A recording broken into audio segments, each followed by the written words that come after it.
Assalamualaikum warahmatullahi wabarakatuh.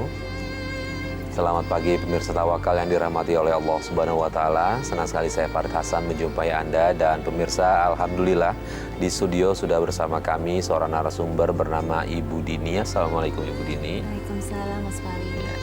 Tidak hanya Ibu Dini pemirsa, kita juga sudah hadir Bapak Ustadz Muhammad Ziyad. Assalamualaikum Pak Ustadz. Waalaikumsalam warahmatullahi wabarakatuh. Pak Ustadz batiknya keren banget nih hari ini. Alhamdulillah, terima kasih Mas Farid.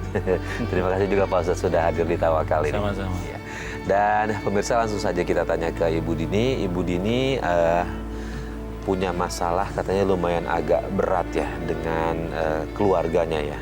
Ya, Kurang lebih seperti itu ya. Oke, Bu Dini bisa boleh cerita langsung apa yang menyebabkan permasalahan itu timbul? ya awalnya sih ya, pada awalnya niat suami saya mau pergi ke Kalimantan. Mm-mm. Ya, semula sih saya nggak ini apa namanya nggak memperbolehkan lah dia ke sana ya. Nggak mengizinkan Nggak dia berangkat. mengizinkan. Alasannya apa dia ke Kalimantan? Itu karena bilangnya sih mau merubah ekonomi keluarga. Oke, mau merubah nasib. Kasarnya dia ke sana mau cari pekerjaan, bisa dibilang begitu. Oke, terus? Ya, terus karena dia sering ngotot gitu Mm. dan berangkat ke sana, ya udah akhirnya saya mengalah. Mm. Akhirnya saya dengan ikhlas Mengizinkan dia berangkat ke sana. Alhamdulillah ya, saya dengar kabar dia berhasil di sana ya, Oh, rezekinya syukur. bagus. Mm. Tapi ya itu Mas, saya berhasil, dia menjadi seorang produser rekaman. Mm. Tapi setelah itu Setelah itu kenapa Ibu? saya nggak bisa merasakan rezekinya dia gitu. Dia nggak ngirim uang sama sekali ke Jakarta? Awalnya sih dia pulang. Mm-mm. Awalnya dia pulang, tapi dia meninggalkan uang cuma 10.000. Cuma 10.000. Terus kemudian dia balik lagi ke Kalimantan. Dia balik lagi ke Kalimantan 6 tahun, itu nggak ada kabar. Nggak ada kabar sama sekali, telepon-teleponan pun nggak. Enggak. Artinya dia meninggalkan begitu aja. Ya. Terus kemudian? Terus apa? Saya sih cari tahu ya Mhm. kabar, tapi anak buahnya suatu hari anak buahnya datang. Anak buahnya datang terus kasih tahu kalau dia udah nikah. Saya sampai shock, Mas. Udah nikah. Nikahnya udah berapa lama? Dari yang jangka waktu 6 tahun itu? Dia baru nikah, habis nikah terus melahirkan anak usia 1 minggu.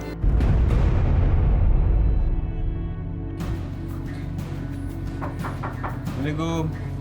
Permisi. Masuk, Sep. Iya, makasih Bu. Bang. Iya, ya. Silakan duduk. Iya, ya, Bu. Gimana, Sep? Kamu udah dapat kabar Bapak? Maaf, saya kesini Kenapa? ternyata benar. Bapak sudah menikah lagi. Saya punya anak satu. Oke, Sep. Kamu pasti bohong kan, Sep? Gak mungkin. Saya nggak percaya, Sep. Saya nggak percaya. Bu, saya benar. Kalau Ibu mau bukti. Sebentar. Ini, Bu. Ini buktinya.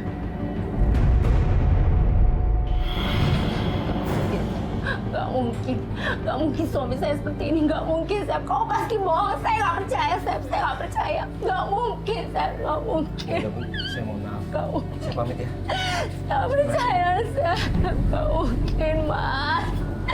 Kenapa kamu tega, Mas? Tega, Mas. Tega, kamu tega. Kamu tega sama saya. Buat apa saya hidup lebih Mas? Mas. Jangan, Ma. Jangan tinggalin kita, Ma. Hati Mama Masih adik kita, Ma. hancur, Kak. Hati Mama sakit, Kak. Tega dia. Mama jangan hancurin diri Mama demi laki-laki jahat itu, Ma. Ya Allah, kenapa seperti ini, Kak? 1 minggu. Saya dikabarinya itu. Oh ya Allah. Ya, jadi selama 6 tahun itu dia tuh itu baru nikah. Oke, Pak Ustadz, ini Iya. jadinya dia pergi keluar kota merantau. cuma pulang, cuma ngasih 10.000, setelah itu selama 6 tahun nggak ada kabar sama sekali, tiba-tiba mendapatkan informasi kalau dia sudah menikah dan punya anak nih Pak Ustadz. Ini gimana dia merantau niatnya mau cari nafkah tapi ternyata dia nggak menepati janjinya nih. Kalau seorang suami kemudian hidup di suatu kota dari bersama istrinya, kemudian suatu saat mendapatkan ujian, ada himpitan ekonomi, dan kemudian berizin dan berdiskusi bersama istri dan keluarganya untuk hijrah lah, katakanlah begitu, merantau ke suatu wilayah, kemudian dengan harapan Allah memberikan perubahan rezeki. Tentu ini adalah niatan yang mulia dan niatan yang baik seorang kepala rumah tangga menunjukkan bukti tanggung jawabnya kepada keluarga dengan cara ingin merubah nasib ekonominya dengan cara merantau. Tentu ini adalah niatan yang baik.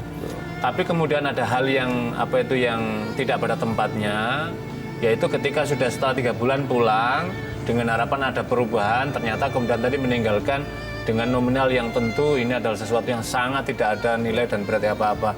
Kita tidak hendak menggarisbawahi pada nominalnya ya, tetapi tanggung jawabnya mesti kan ada cerita kan. Bersama anaknya selama 3 bulan Allah menguji begini begitu, pokoknya nggak ada uang sama sekali, itu kan mungkin bisa dimengerti ya. Tetapi setelah itu kan dia cerita kesuksesannya, tetapi nggak ada bukti kesuksesannya tadi, itu kan sudah sesuatu yang menyakiti. Dan ditambah lagi melanjutkan merantauannya selama 6 tahun dan kemudian akhirnya menikah tadi, tentu ini adalah sesuatu yang sangat lalim dan dolim ya, seorang suami kepada keluarganya karena telah menelantarkan nafkah, dan yang kedua menyakiti istrinya tanpa pemberitahuan dia melakukan pernikahan itu. Ibu Dini, setelah Ibu Dini tahu kalau dia sudah menikah dan punya anak, reaksi Ibu Dini itu seperti apa? Ya, saya sakit hati juga ya, dan juga orang juga. Saya sempat mau bunuh diri.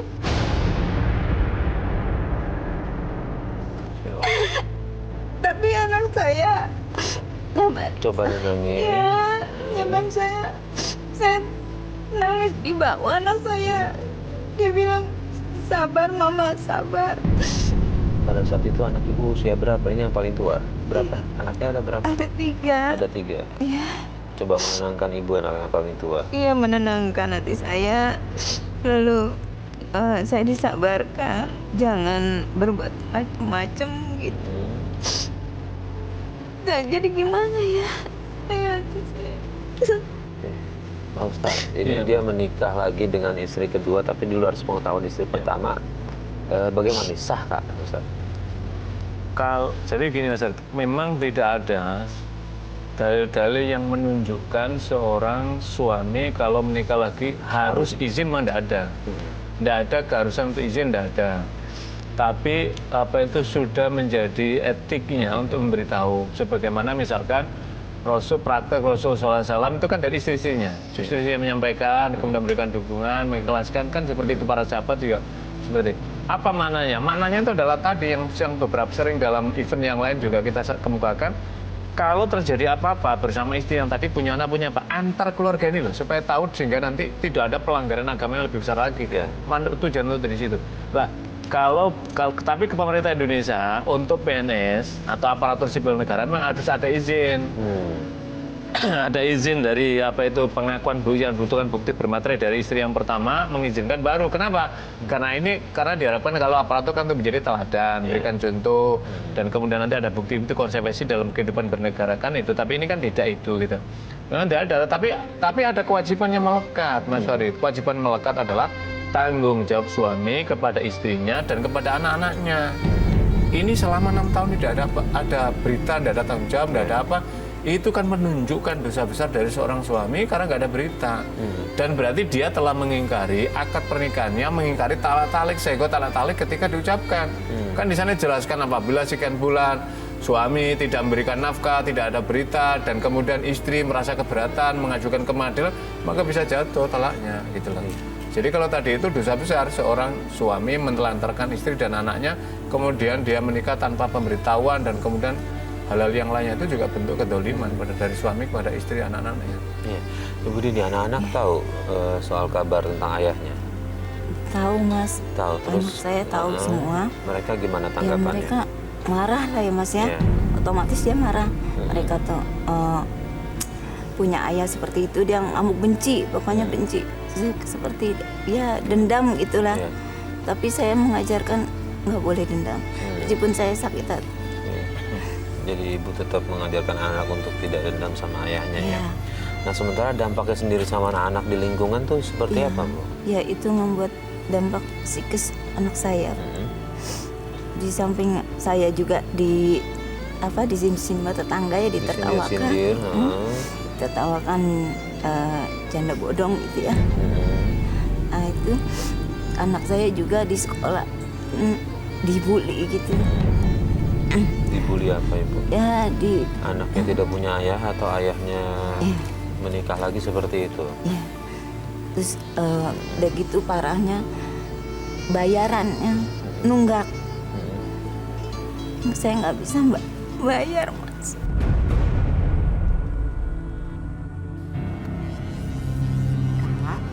Untuk dek, ayo dek, bangun. Ayo kamu mau sekolah udah siang itu. Ayo sayang, bangun ya.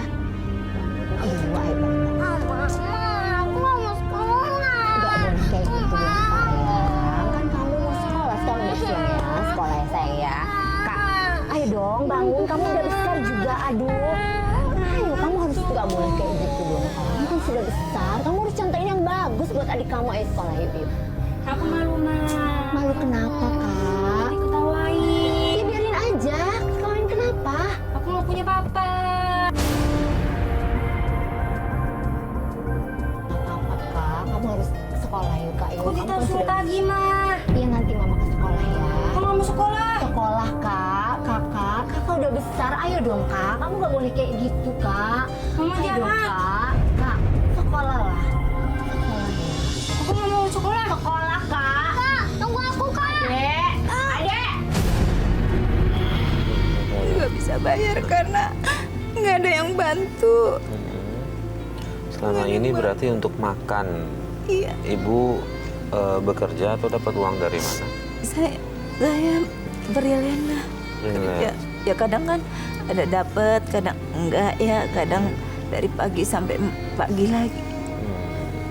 Saya tinggalin anak saya.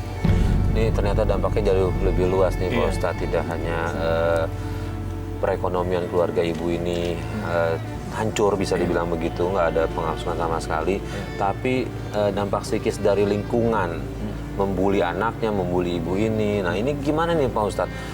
Sebesar apa sih jadinya? Apakah bisa tambah besar nih dosa dari seorang suami seperti itu Pak Iya. Ustadz? Inilah yang sangat dipesankan oleh agama. Kenapa rumah tangga itu harus dijaga sedemikian rupa itu supaya tidak terjadi konsekuensi sosial yang lebih jauh yang kita menyaksikan dari cerita tadi kan, mendengarkan cerita dari tadi kan gitu. Jadi memang sekarang ini, jadi ketika ada keluarga bercerai, maka kemudian ketika ini keluarga broken home punya anak, maka istrinya juga dibully dalam lingkungan sosial. Sekarang kan era sosialita itu, dan anaknya di sekolah juga dibully lagi gitu kan. Inilah yang kemudian akhirnya menjadi apa? Dampak kalau mengenai pada ibu depresi psikis yang luar biasa, sampai-sampai ibu tadi berniat untuk mau bunuh diri dan alhamdulillah Allah cegah kemudian melalui anaknya tadi. Anaknya di sekolah juga dibully, yang inilah saya kira akan memberikan dampak psikis pada anak yang luar biasa. Dan nanti ini kalau tidak segera diterapi, tidak diberikan bimbingan yang baik, tidak diberikan penjelasan yang baik, nanti ketika anak ini usia dewasa, memori kecil dia itu akan menerima beban tadi dan ingatan-ingatannya luar biasa. Inilah yang nanti akan mempengaruhi perilaku anak. Nah tentu kita doakan mudah-mudahan nggak terjadi itu, karena itulah ibu ini sudah penting, sudah bagus sekali, yaitu menanamkan yang pertama apa? Menanamkan pada anak supaya tidak benci pada ayahnya, bagaimanapun dia ayahnya. Itu juga sudah salah satu langkah yang sangat bagus. Yang kedua tentu melakukan pembinaan. Tetapi kan ada dampak ekonomis yang luar biasa yang ditanggung oleh ibu tadi, karena yang semula beban tanggung jawab rezeki atau ekonomi itu pada ayah, pada suami, bergeser karena suaminya meninggalkan dengan sewenang-wenang, berganti pada ibu, dan ibu tidak punya profesi yang misalkan yang permanen, akhirnya kan kemudian pada pendidikan sekolah. Inilah saya kira pada para pemirsa, tanggung jawab sosial kita ini juga harus kita tampakkan dengan cara apa? Ada keluarga-keluarga yang semacam ini, ke anaknya seperti ini, juga menjadi tanggung jawab sosial untuk kalau bisa membantu ya bisa kita bantu, kan itu kan dimensi sosialnya. Tetapi tanggung jawab pada ayah tadi tentu dosa besar yang berlipat-lipat, karena apa? Dia menelantarkan tidak hanya pada istrinya, tapi juga pada anak-anaknya tadi yang menjadi tanggung jawabnya. Tapi ngomong Ibu Dini kenal sama suami di mana? Saya kenal suami di waktu itu di Sanggar. Di Sanggar. Iya, pada saat itu Waktu masih muda. perangai dia gimana, attitude-nya Dia musisi. perilaku dia musisi. Iya. Baik perilakunya ke ibu Dia ini? baik, orangnya sih Tanggung baik jawab? ya. Dia ya tanggung jawab, baik gitu ya. Pokoknya nggak ada yang salah deh dari pribadinya ya. Tapi saya itu sama dia juga tadinya Nggak suka? nggak suka. Pas saya ini pas sudah punya anak 2, itu dia baru jujur itu kalau dia tuh sebenarnya tuh melet saya. Ya, banget Ibu. Karena dari gurunya, dia kan punya guru. Iya. Karena dari gurunya itu bisa kamu nikahin itu perempuan asal perempuan itu, kalau kamu mau melet perempuan asal perempuan itu dinikahkan. Gitu. Nih Pak Ustadz, banyak orang tidak percaya diri. Iya. Tadi kalau Ibu cerita dia musisi, dia kasarnya berkarisma, dia bagus dalam berkarya, tapi dia tidak percaya diri, nggak menggunakan dimensi lain nih untuk mencoba menarik hatinya nih Pak Ustadz. Jadi ibaratnya calon tadi tidak menggunakan cara-cara prosedural lah gitu Iya, kan, dan kemudian menggunakan kekuatan. Tentu dalam agama tidak dibolehkan. Iya. Dengan cara datang ke dukun atau kemudian mempelet supaya tidak jatuh hati itu kemudian akhirnya kan imbasnya kan penelantaran tadi. Jadi kalau orang supaya jatuh hati kemudian dipelet, tentu ini bertentangan dengan ajaran agama. Karena dasar orang menikah itu kan berdasarkan antara dan saling merelakan, saling mencintai, maka di sini. Jadi kalau apa yang dilakukan oleh suami ibu yang sebelum ketika masa pacaran dengan cara itu, tentu ini tidak dibolehkan oleh agama karena ini adalah merusak. Yang kedua, penggunaan cara pelet itu adalah masuk dalam perbuatan al-isyraku billah, menyekutukan Allah. Karena dia menggunakan batu-batuan yang lain. Beda dengan begini Mas Farid, beda dengan misalkan ini ada seorang anak muda, kemudian dia jatuh hati sekali dengan seseorang yang perangainya baik karena akhlaknya tertegun lah.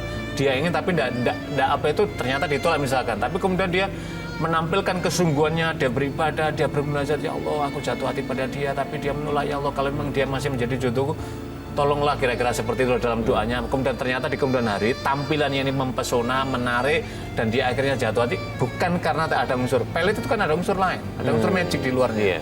Nah Bu Dini setelah tahu dia jujur kalau dia melihat Ibu Dini gimana reaksinya? Ya saya kaget juga ya. Kok jadi begitu, dia ternyata saya tuh cinta dia tuh ke saya tuh jadi nggak murni gitu ya. Sedangkan saya akhirnya kan lama-lama murni senang sama dia ya kan, karena dia sungguh-sungguh ya itu akhirnya kejadian ini saya jadi nggak menyangka Mas. Iya kita ngerti. Nah sampai dia memperlakukan Ibu kayak gitu, meninggalkan tanpa ada kabar, bahkan dia udah menikah lagi. Nah di situ Ibu Dini udah sempat komunikasi sama keluarga suami belum sih? Sudah, saya pernah pulang kampung. Saya mengadu ya pada keluarganya kalau suami kakaknya itu begitu gitu ya, menikah lagi, tapi nggak percaya, nggak ada yang percaya. Nggak ada yang percaya. Jadi mereka bilang kamu tuh cuman ini aja minta materi terus, nuntut materi, ya makanya ditinggalin.